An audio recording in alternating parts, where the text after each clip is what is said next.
Hey you've spent years honing in on your skills, helping people one-on-one with their deepest struggles. You're a pro at that personal connection, but now you got this exam hanging over your head. And suddenly the exam wants to know, how do you think on a larger scale, like working with entire cities or complex systems? It's asking you to be a community organizer, a policymaker, a program developer, all up in one. And I'm telling you, the pressure's on. If the very mention of macro level questions, those huge systemic problems, makes your stomach do a little flip, you are in the right place. And let me tell you, that feeling is completely normal. Most of us are way more comfortable working in the micro world. I mean, when we're doing the individual work, I have my private practice, so I work one-to-ones, all of that kind of stuff. But the macro world is how you see that societal change. So today, we're gonna do something a little bit different. For those of you who don't know, I'm gonna back up a little bit. My name's Ariza Hillman. I'm a licensed clinical social worker,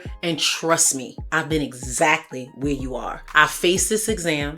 I've helped hundreds of other social workers, from LCSWs to lmsws, walk into that testing center and absolutely crush it. The macro section too. So in this video, we're gonna pull back the curtain on macro level social work. I mean, we're gonna break it down. All those confusing theories, we're gonna cut through the jargon, and I'm gonna give you a clear, simple framework. So you don't just have to answer these questions, you actually get them right.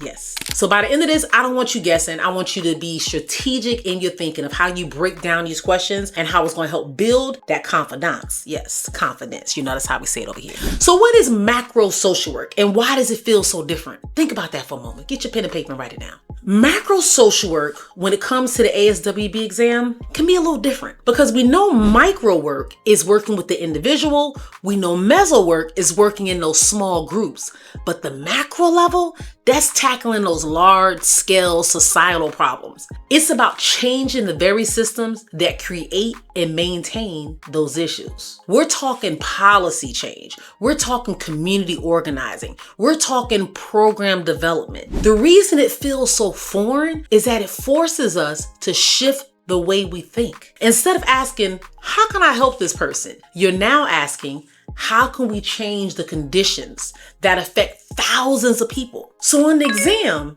it shows up in scenario style questions. It tests our ability to think not only strategically, but guys, ethically. And there's a certain order of operations. That's where your girl come in at. It's an order to all of this stuff. They love to ask for the first step, the best strategy, or the most effective action. But here's the secret. You don't need to be a seasoned community organizer to nail these questions, because trust me, your girl's not. The logic is surprisingly similar to the clinical work we do when working with individuals one-on-one. It follows a very familiar pattern. We assess, we plan, we implement, and then we evaluate. The core social work principles you live by: empowerment, social justice, and building capacity. These are the things at the core of what we do as social workers. So where do we even start? Let's kick things off like this. Community organizing. See that? Right across the screen. Community organizing. Community organizing is pretty much power to the people. Community organizing is really just about bringing the people together to build power and to fight for what they need. It's empowering a community to name its own problems and lead into its own solutions. Your job as a social worker isn't to be the hero who swoops in and saves the community. It's for you to be the facilitator, or should I say a partner within that community. The community members are the real experts.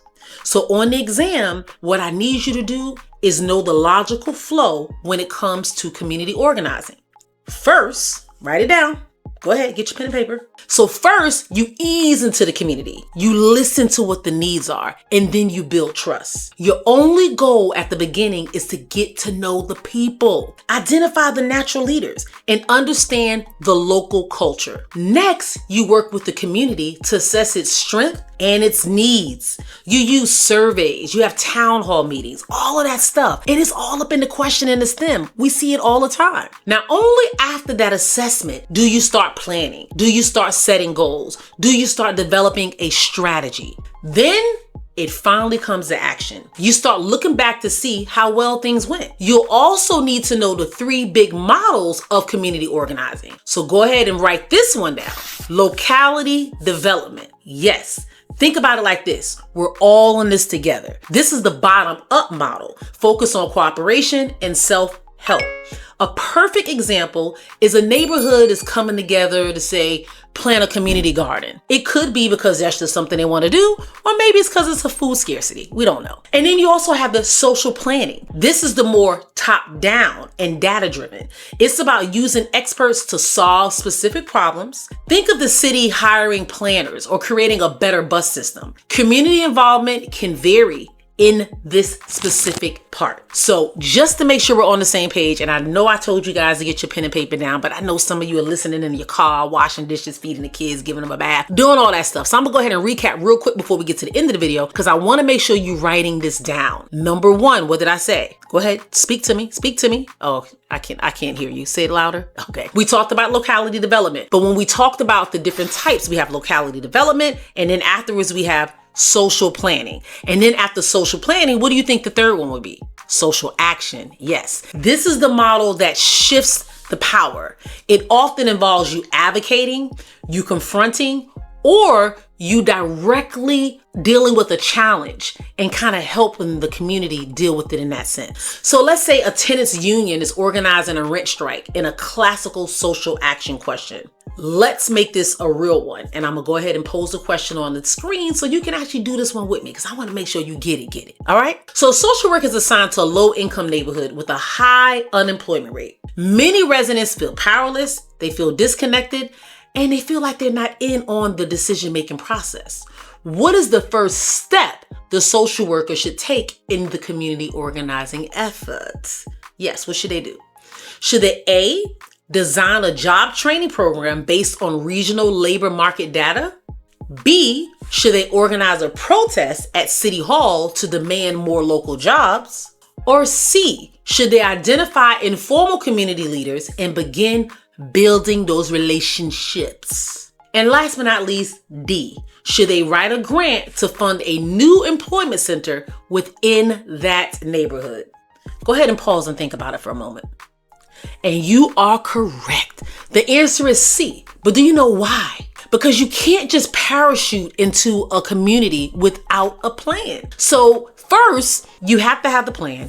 Second, you can't protest. And then third, you can't just jump in there and start doing a grant proposal. So the things that you must do first and foremost develops that foundational step. In any ethical community, work that you're supposed to do is integrate, earn the trust, and build relationships. So going back, because I know I said a whole lot and I'm confusing myself, and so I'm probably confusing you. Let's back up and make it a little bit slower. So C, that's where we're going to identify the informal community leaders and build those relationships. It's kind of like when you're doing an individual style question, you're working one-on-one. What is the first thing you're doing with your client? Building rapport. You're building that trust. That is what's needed here as well. Just because we're working with a community don't mean we just jump in and start doing stuff. We got to build that connection. Make them feel a little bit more comfortable in the process and understanding what's expected of all parties within that specific relationship. So although the other options, they might seem like they're good, which they are, but it's something that you're going to do later on. This is the first style question. So that it means when you look at the options, we're going to build that connection and build that relationship. Let's talk about program development and evaluation. Now, when you're looking at program development and program evaluation, this is another huge part of macro practice when you're looking at the ASWB exam content. This is how you take the needs of the community and once it's identified, turn it into a real tangible service. And just like organizing, this process follows a strict sequence that the ASWB exam loves to test you guys on. It always begins with a what? Yeah, a needs assessment. This is where you gather the data to prove that a problem even exists. And then you have to understand the scope of the issue. You can't build a solution until you clearly define the problem. Doesn't that sound familiar? Like you can't intervene until you have assessed. So in this case, it's the same thing. You gotta understand these things before you move forward. You can't say, oh, that's the problem, and you haven't got the information to see what the problem is. So make sure you focus and understand the question. And when you're reading it, even though it's macro level, close your eyes and think about how things go in a certain order and it just flows. Put on that true social worker hat. So in this process, it can mean a lot of different things. It can mean using surveys. It could be meaning develop focus groups. It can mean analyzing existing stats, all of that stuff. But once the needs assessment is done, then you can move towards setting the goal. These are those big, broad statements about what you hope to achieve. So, for instance, a goal might be to reduce food insecurity for seniors in a certain city. So you got this city, and think about a city in your area, and you got the senior citizens who just don't have a lot of food in that area. So next, you got to figure out the objectives. If the goals are this, then what are the objectives? Like, how are we going to do it? Then you got to think smartly, specific, measurable, achievable, relevant, time-bound. All of that stuff. An objective for this specific goal might be to provide 100 hot meals daily to homebound senior citizens for the next 12 months. You see that? In that scenario, in that situation, we're saying specifically what we hope to do. We're going to provide 100 meals on a daily basis to seniors who are homebound, meaning they can't leave their house, they can't go get their own food. So we're going to bring it to them. And we're going to do that for the next 12 months. You see that? How that is a smart goal. Then it comes down to implementation, actually doing the thing. And then finally, you evaluate. So as I said earlier today, you already know we went through the last part. You're implementing and you're evaluating. But what do we do before we implement stuff and we evaluate? Yes. Come on now. Tell me. We have to assess. That's kind of how we move and operate through these things. So although, guys, I've said it multiple times in this video, we're working on the macro level, community, big groups, big people, big cities. Still, there's an order to things. So think about what you'll do if you're working with someone individually, and then think about what you'll do if you're working with a large group of individuals. That's going to help you figure out exactly what you need to do and how you need to answer and move forward in that question. So let's move on to another question. Go ahead. It's going to pop on the screen. I want you to read this. A social agency has just completed a comprehensive needs assessment that revealed a significant gap in mental health services for teenagers in a particular school district. What is the next logical step for the social worker leading this initiative? Would they A, begin evaluating the program's potential effectiveness? B, would they develop program goals and specific measurable objectives? C, would they create outreach materials to inform parents about the new program? Or D, would they immediately begin implementing counseling services in the school or in that school system or that school district? Think about it for a moment. All right, the correct answer for this one is B. In this question, we're going to develop the program goals, specific measurable outcomes. The question specifically said that they had completed a comprehensive needs assessment. So there's no need in us going back doing the assessment. Right now, now that we have the data and the information from the assessment, we need to develop the program goals, the specific measurable outcomes, and then we can move forward. Because what? We have finished the needs assessment. Yes, I need you guys to really understand that. The very next step in this recipe, since we have completed the needs assessment, would be to use that data to then figure out what goals and objectives we need to obtain. You can't evaluate a program that doesn't even exist yet. We've only done the needs assessment, so we're ruling out that one. You can't advertise for a program you haven't even designed yet, so we're ruling out that one. And you can't start providing services without a clear plan, so we're ruling out that one. The exam, guys, is not necessarily trying to trick you. It's trying to make sure you understand how to think logically, how to think ethically, how to think clinically. If you don't, the exam will feel like a trick and it will feel like ASWB is out to get you. So remember, guys, you always follow the sequence. All right. I know I gave you guys a mouthful. So before I move on, before I jump into the final section of this content that I'm giving you, I want you to know that this is a lot of information on the exam. I know it's a lot, and it's a lot of information I'm going over in this video. So if you're in my YouTube community and you are a member, I'm going to make sure you get a 1-page macro models and methods cheat sheet. Yes, macro models and methods cheat sheet. We're going to do it just for you. It's going to give you the steps for program development. It's going to give you the key advocacy tactics, all that stuff. It's the perfect thing to have in your handy dandy notebook. You know what I mean? And then also some practice questions that we're going over on the screen. You can just kind of, we'll add that in the cheat sheet too. So you can go back and see the questions and figure out how you answered it, what you need to do to fix it, and so forth. And because you guys been so good to me, I'm going to add a few more questions in there for you. So yes, if you're a part of the YouTube community, make sure you tap in, and it's going to be added to your drive that is in the actual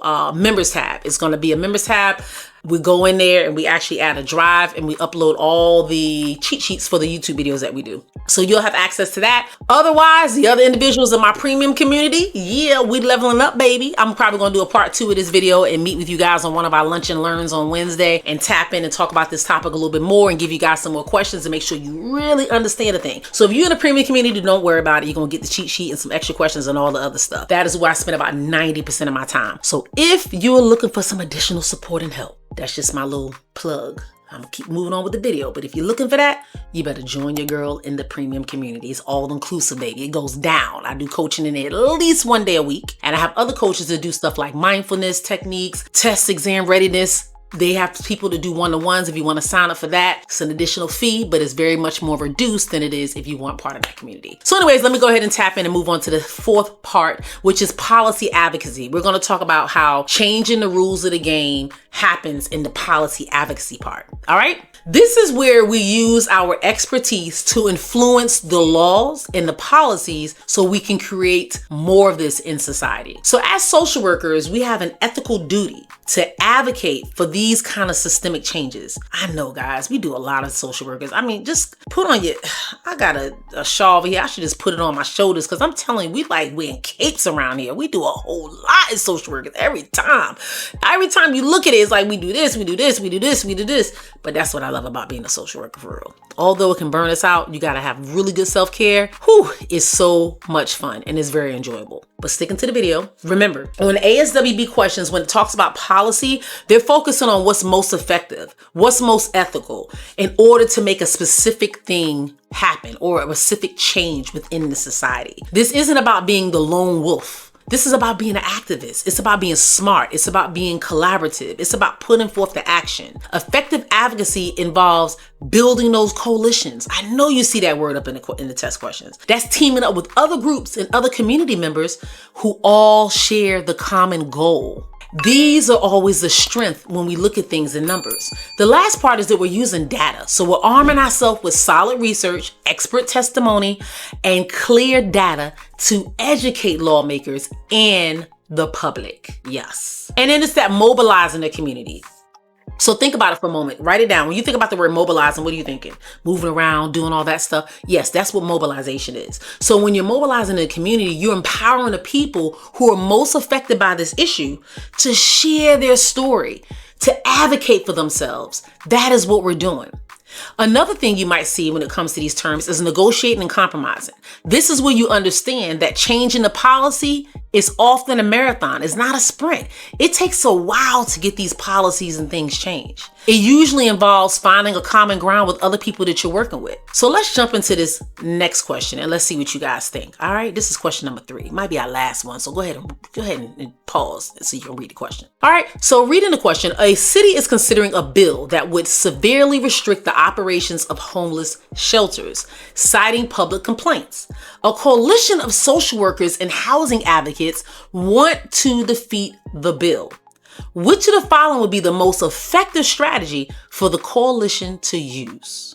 All right, you got all that? That was a lot of meat up in that question. All right, A, are we going to do publicly criticize the city council members who support the bill? B, are we going to file a lawsuit immediately to block the bill from even being passed? C, are we going to organize a large protest outside of City Hall the day of the vote? Or D, are we going to present the data on the potential increase in street homelessness and rally shelter residents to provide testimony at a council meeting? Woo! That's a lot, guys. So go ahead, pause your screen, go back and read these so you can look through it and make sure that they're right and all that good stuff. Go ahead. Got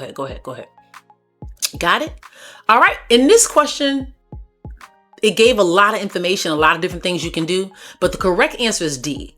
This is the ultimate social work best answer. It's the most comprehensive and it's the most strategic. It combines the hard data with the empowerment of the people who live the experience. What's a lived experience? Is that quantitative or qualitative? All right, you guys got it. If you watch that research video, then you will know, baby, what the lived experience is. But anyways, when you look at the gold standard when it comes to these type of questions, you're looking for the ethical advocacy. Obviously, the other options gave you some other things in there where you can do the publicly criticize, and you could file a lawsuit. Like, you could do all these things, organize a protest and womp the womp the womp. But clearly D was the ultimate answer. It was the most solid when it comes to us social workers of how we should handle and how we should do a thing. So hopefully that is helpful for you. You're able to write it down. You're able to understand why that option choice was the most effective. All right, so a quick note as we end this video, I just have to share this with you. The 2026 ASWB changes. Before we wrap up this video, I want to touch on these things because these exam changes are coming up real soon. I don't know when you're watching the video in the big 2026, 2028, 2029, but in August of 2026, there's some huge changes happening. And I know a lot of people whispering about what to expect, what's going to happen. It's going to be easier. It's going to be this, going to be that. Now, the ASWB update in these exams, to me, is going to reflect what social workers really do. The main things to know for this new exam is that they're going to be condensing the content areas and putting them even bigger, putting a bigger emphasis on certain parts. So like that professional values of ethics and all that kind of stuff, that's a larger section. They're also changing the focus to more applied knowledge. So it's no more that, oh, I memorized that term, because everybody's studying all this content, just studying, memorizing all this stuff, but then they can't apply it. So I have so many people come to me and say, I've studied, I've done this course, I did your course, and I did this, it's because you're memorizing it, baby. That's not what they want you to do. They want you to be able to apply the information that you're reading and understanding and use it as a social worker in everyday practice. That is the goal. So when you're thinking about this test and how it looks for the macro level, it means that these skills are going to be more important than ever. The new blueprints are going to double down on social justice. They're going to double down on how you apply ethical principles to these big picture problems. Everything we talked about today, empowering communities, systematic planning, ethical advocacy, all of this is going to be perfectly aligned with where the exam is heading. So 2 things. If you stick with your girl, you're going to be good because I'm going to make sure you stay up to date. Number 2, if you invest in my courses, my program, my community, then you really going to be good because they're going to get the information first and foremost. They invest in themselves, so I give them 1,000% of me. So I want you to understand, if you started this video and you was feeling a little anxious about this macro section, now you have a framework. But although you have this framework, you have to know how to apply it when you have these test questions and scenarios. You have to understand that you're going to have to assess. You're going to have to plan. You're going to have to implement. And then you're going to have to evaluate all the things that you've done. That is how things are done in this section. And for some reason, people get real scared and uncomfortable when it comes to these community style questions. So I need you to start doubling down now. Don't wait until the changes take place. Don't wait until you find out, oh, I'm not going to pass the test. I'm just going to wait. Oh, if I don't pass, I'm going to do. I don't want to hear none of that. I really don't. I need you to buckle up, start studying, and start preparing yourself so you're ready now more than you ever have been before. And if you understand all about the social plan and social action, policy advocacy, all these terms and things that I'm throwing out there, you're going to be in a much better place. And I just got to get you to understand. Well, let me go back. I ain't gonna say I got to get you. All right, let me go ahead and be a little bit more proper for you guys. I really need you to understand that memorizing information is not going to help you pass this exam. You're going to have to understand core processes. You're going to have to understand and learn systematically how things go and how they flow. So you need to acknowledge the anxiety, acknowledge that you don't know that much about this section, but also acknowledge that you are so much more capable than you think. And you already have the core skills that are needed. Now you just need to tap in and you need to just learn how to apply what you know on a bigger scale. So if you're ready to take your studying to the next level and you want a complete system that's going to help you master this thing and you don't want to do it alone, I invite you to check out my full ASWB prep course or join my community where the course is already included and we doubling down on information, content, strategy, and all that good stuff. This is where you need to be. I mean, we got full full-length mock exams, question quizzes, about over 800 questions in my program. And if you don't use that, you always got the good old Pocket Prep. I collab with them all the time, and they give my people good deals. So if you're interested in doing any of those things that help you level up, make sure you go in the bio section, click on the links and all that good stuff that help you level up. But what I really need you to understand, guys, that I'm going to be doing this differently this year. I gave a lot of content. I get a lot of videos and just shooting content, giving you stuff. My goal is always to get everybody lit. I want y'all to be licensed, intentional, and thriving. That is the key. And in order to do that, you have to understand a thing. You can't just get a lot of information and be overloaded. I know some people that know way more information than I do, but they don't know how to apply it. They don't know how to take the information, put it in pieces so it's more understandable and they can utilize it in everyday life. That's what separates good social workers from great social workers. So right now, I understand everyone who watches this channel is good, but some of you guys have become great because you've taken it the extra step, the extra mile. And that is what I need each and every one of you to do. I appreciate you locking in with your girl and watching this video. It was hella fun and hella appreciated because I know macro and community style questions is not for everybody. It's not for the faint of heart, but I'm gonna make sure we get there. These are videos that you guys have requested over and over and over and over. I want macro, I want community, I want research. And I'm like, I don't like it no more than you guys like it, but I'm giving it to you. So if I take time to make these videos and give it to you, the least you can do is drop in the comment sections whether it was helpful or not, whether you'd like to see more of something, what term or did you get that was really helpful, that was helping you get to the next level. All right, you can see my phone rung about 3, 4, 5 times since I done did this video, so your girl got to end it real quick, but make sure you like, subscribe, tell a friend. That's all I want you guys to do. If you take this video right here and forward it to a friend, you have no idea what it does to the YouTube algorithm. So even if you license and you just been rocking with your girl, you still need to learn and level up. You're going to be supervising people, managing people. So these videos are always going to be helpful. The community is going to continue to grow because of you. And for that, I'm forever thankful. Be blessed. See you in the next one. Have an amazing day and make sure you do it intentionally. And I see you in the next video, and tell me in the comment section what you want that video to be about.